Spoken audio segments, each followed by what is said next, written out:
नमस्कार दोस्तों। अब आज हम कोशिका जीवन की इकाई का आखिरी भाग पढ़ेंगे। अब हम इस पाठ का तीसरा भाग पढ़ेंगे। इस वीडियो में हम पढ़ेंगे यूकेरियोटिक कोशिकाएं, जिसमें हम पढ़ेंगे सूत्रकणिका, लवक, साइटोपंजर, पक्षमाभ व कशाभिका, तारककाय व तारक केंद्र और केंद्रक। सूत्रकणिका यानी माइटोकॉन्ड्रिया। सूत्रकणिका को जब एक विशेष रूप से अभिरंजित नहीं किया जाता तब ये एक सूक्ष्मदर्शी द्वारा इसे आसानी से नहीं देखा जा सकता है। प्रत्येक कोशिका में सूत्रकणिका की संख्या भिन्न होती है। यह उसकी कार्य की सक्रियता पर निर्भर करती है। ये आकृति व आकार में भिन्न होती है। ये तश्तरी नुमा बेलनाकार आकृति की होती है जो 1 से 4.1 माइक्रोमीटर लंबी व 0.2 से 1 माइक्रोमीटर, औसतन 0.5 माइक्रोमीटर व्यास की होती है।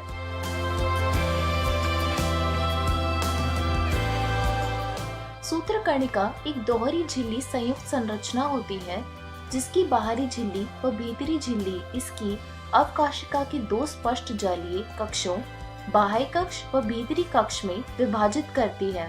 भीतरी कक्ष को घने व समांगी पदार्थ से भरा होता है जिसे आधात्री यानी मैट्रिक्स कहते हैं।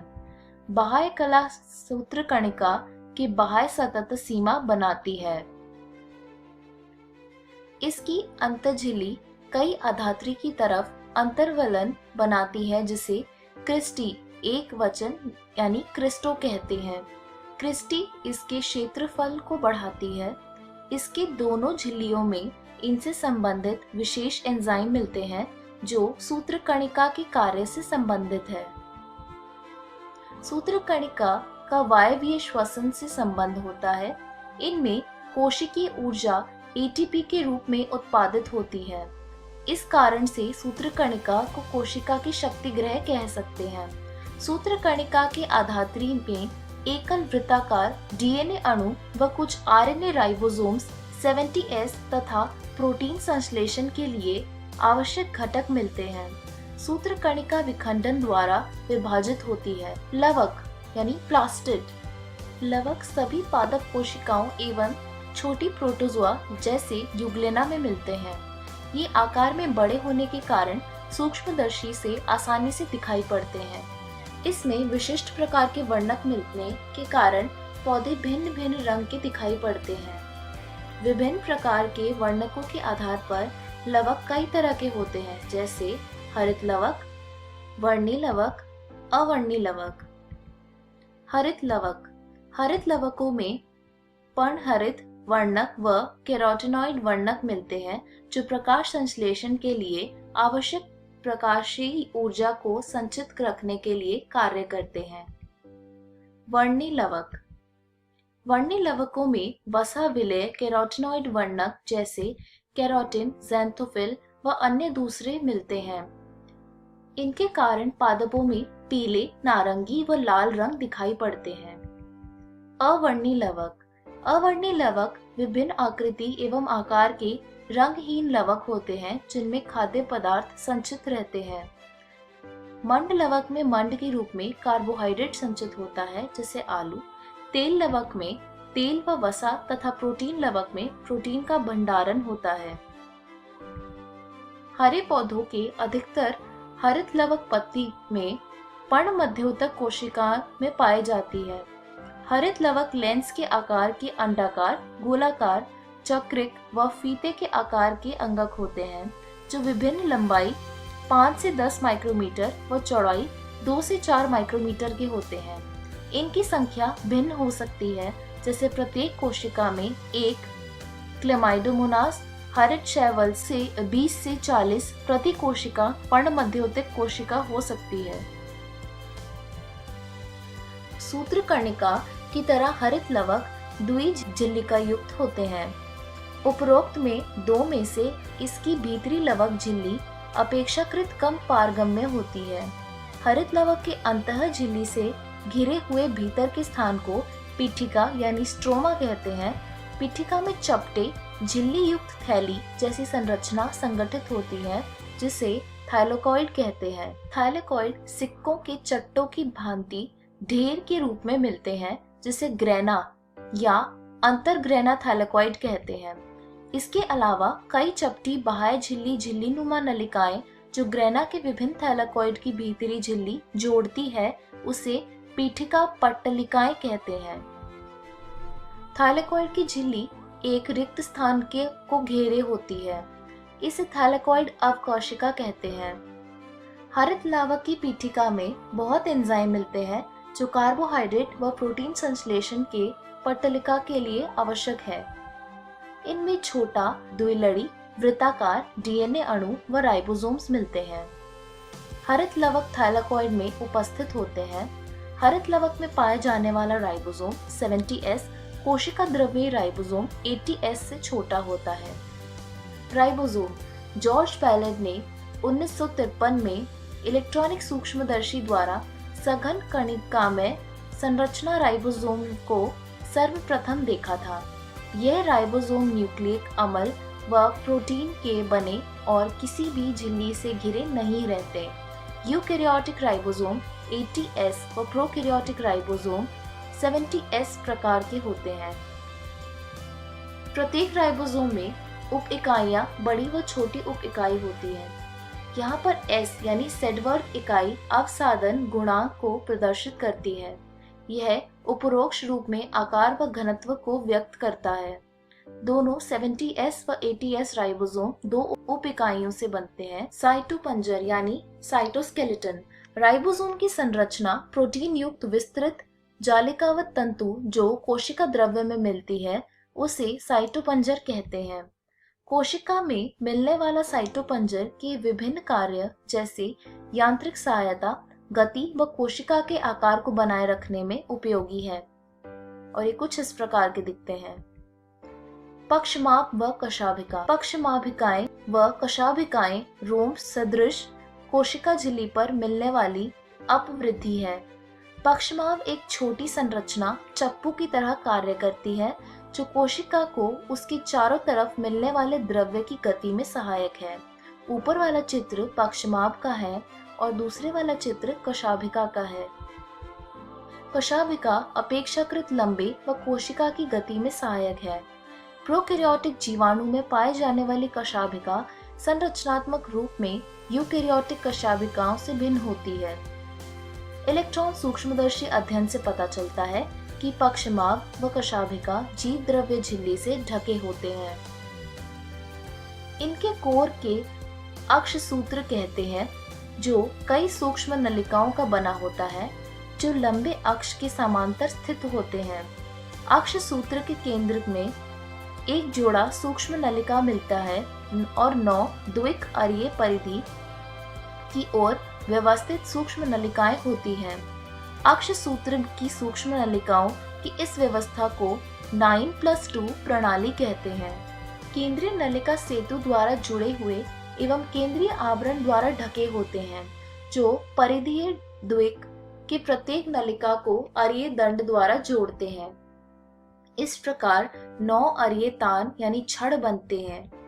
परिधीय द्विक सेतु द्वारा आपस में जुड़े होते हैं।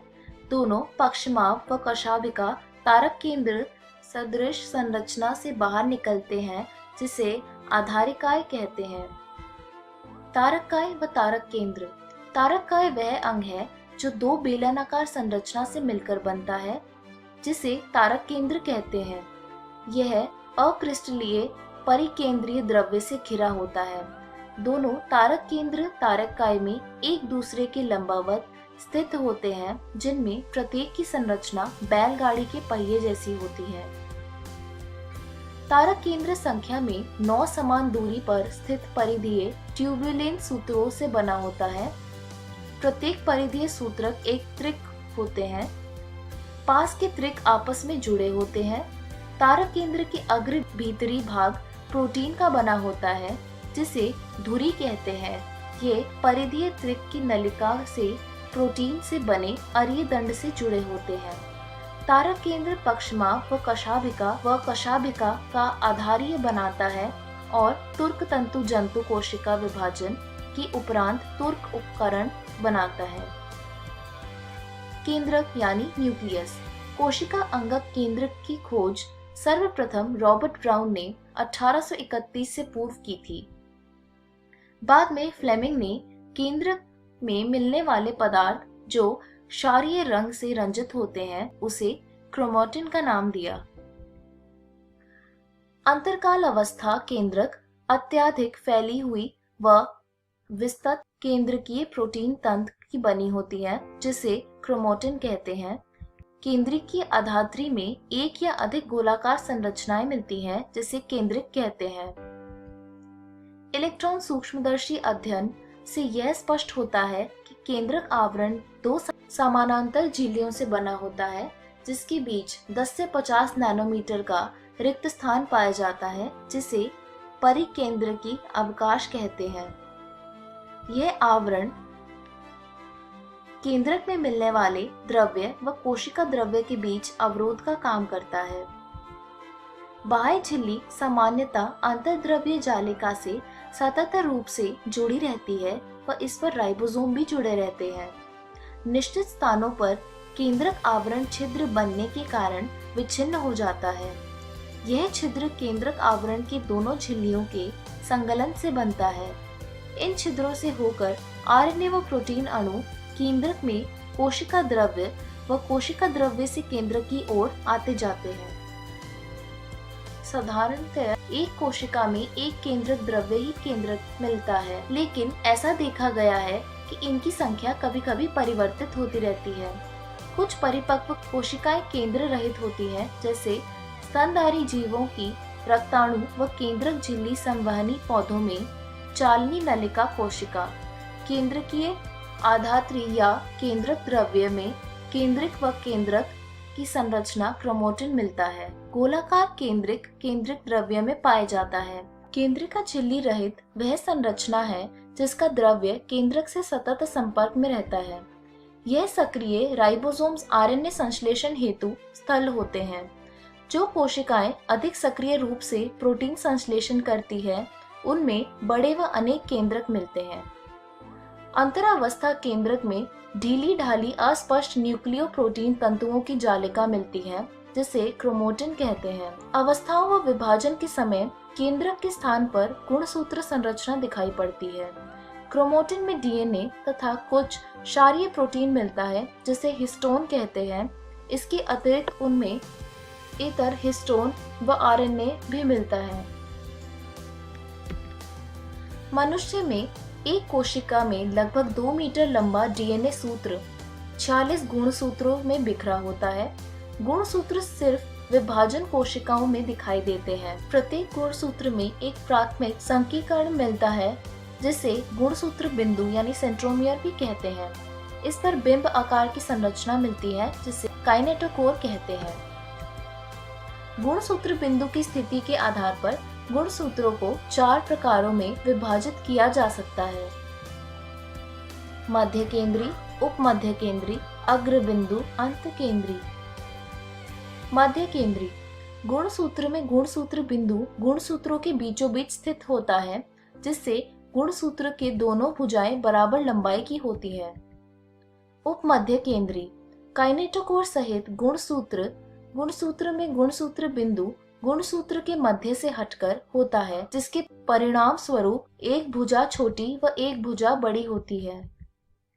अग्र बिंदु गुणसूत्र में गुणसूत्र बिंदु इसके बिल्कुल किनारे पर मिलता है जिससे एक भुजा अत्यंत छोटी व एक भुजा बहुत बड़ी होती है। अंत केंद्र गुणसूत्र में गुणसूत्र बिंदु गुणसूत्र के शीर्ष पर स्थित होता है। कभी कभी एक आध गुणसूत्रों में निश्चित स्थानों पर आरंजित द्वितीय संकीर्णन मिलती है जो गुणसूत्र के छोटे से अंश के रूप में दिखाई पड़ता है जिसे अनुषंगी यानी सैटेलाइट कहते हैं। इस वीडियो में हमने सीखा यूकैरियोटिक कोशिकाएं जिसमें हमने पढ़ा सूत्रकणिका, लवक, साइटोपंजर, पक्षमाप व कशाभिका, तारककाय व तारक केंद्र और केंद्रक। और इसी तरह हमारा ये पाठ समाप्त होता है। धन्यवाद।